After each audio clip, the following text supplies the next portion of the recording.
পবিত্র ঈদ উল ফিতরের বাকি আর মাত্র একদিন। এবার টানা 7 দিনের ছুটি পেয়েছেন সরকারি কর্মচারী কর্মকর্তারা।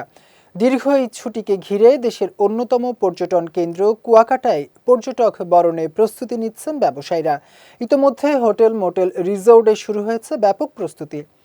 পটুয়াখালীর কুয়াকাটা প্রতিনিধি হুসাইন আমিরের পাঠানো তথ্যচিত্রে বিস্তারিত ডেস্ক রিপোর্টে। দেশের অন্যতম নৈসর্গিক সমুদ্র সৈকত সাগরকন্যা কুয়াকাটা, যেখানে একই স্থান থেকে সূর্যোদয় আর সূর্যাস্ত দেখার বিরল সুযোগ মেলে। প্রকৃতির অপরূপ সৌন্দর্যে সাজানো এই বেলাভূমিতে প্রতি বছর ভিড় করেন হাজারো পর্যটক। তবে ২০২৫ সাল থেকে রাজনৈতিক অস্থিরতা সহ নানা কারণে পর্যটকের সংখ্যা কমে যায় আশঙ্কাজনকভাবে। এতে হতাশ হয়ে পড়েন পর্যটন সংশ্লিষ্ট ব্যবসায়ীরা। এবার সেই পরিস্থিতি কাটিয়ে নতুন আশার আলো দেখছেন তারা। ঈদকে সামনে রেখে হোটেল মোটেল ও রিসোর্টগুলো ধুয়ে মুছে নতুনভাবে প্রস্তুত করা হচ্ছে। প্রথম শ্রেণীর হোটেলগুলোর ৫০ থেকে ৬০% রুম ইতোমধ্যেই আগাম বুকিং হয়ে গেছে। Kuakata president park hotel and resort ঈদকে সামনে রেখে 3টা ফ্লোর আমরা আপাতত ট্রায়াল বেসিসে ওপেন করার চেষ্টায় আছি এবং আগামী ২৬-২৭ তারিখে মোটামুটি আমাদের একটা বুকিংও আছে।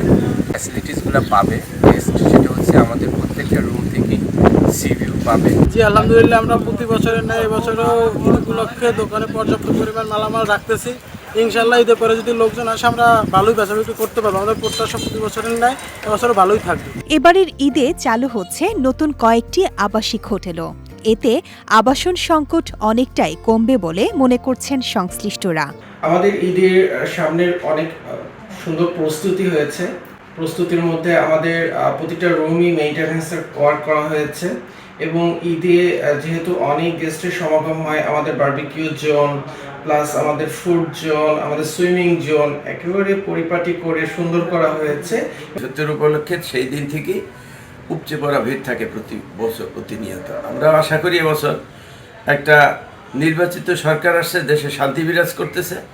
আশা করা যায় যে এবছর উপচে পড়া ভিড় হবে এবং ঈদ উল ফিতর উপলক্ষে সেই দিন থেকে ৭-৮ দিনের বন্ধ আছে। এদিকে ঈদের লম্বা ছুটিকে কেন্দ্র করে আগত পর্যটক দর্শনার্থীদের নিরাপত্তা ও সেবা নিশ্চিত করতে কুয়াকাটা পৌরসভা, জেলা প্রশাসন, বিচ ম্যানেজমেন্ট কমিটি, থানা পুলিশ ও ট্যুরিস্ট পুলিশ যৌথভাবে কাজ করছে বলে জানালেন এই উপজেলা নির্বাহী অফিসার।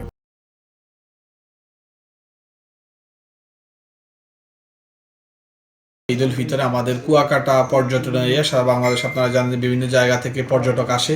তো সেই লক্ষ্যে ইতিমধ্যে আমাদের বিচ ম্যানেজমেন্ট কমিটির যিনি সভাপতি জেলা প্রশাসক স্যার নির্দেশনা দিয়েছেন আমাদের যাতে পর্যটক যারা আছে তারা যাতে নির্বিঘ্নে এবং কোনো রকমের হ্যারাসমেন্ট ছাড়া সুন্দরভাবে তারা এখান থেকে ঘুরে যেতে পারে এবং সেই লক্ষ্যে আমাদের হোটেল মোটেল ওনার্স অ্যাসোসিয়েশনের সাথে কথা হয়েছে। তারাও হোটেল থেকে শুরু করে আমাদের প্রত্যেকটা স্টেক হোল্ডার যারা পর্যটনের সাথে জড়িত তাদের মধ্য দিয়ে আমরা নিশ্চিত করবো যাতে করে আমাদের পর্যটকরা এই সময় তারা খুব সুন্দরভাবে তাদের আনন্দ বা ঈদটা উপভোগ করতে পারে এখানে এসে। সব মিলিয়ে দীর্ঘদিনের মন্দা কাটিয়ে পর্যটন খাতে সুদিন ফেরার আশায় বুক বাঁধছেন ব্যবসায়ীরা।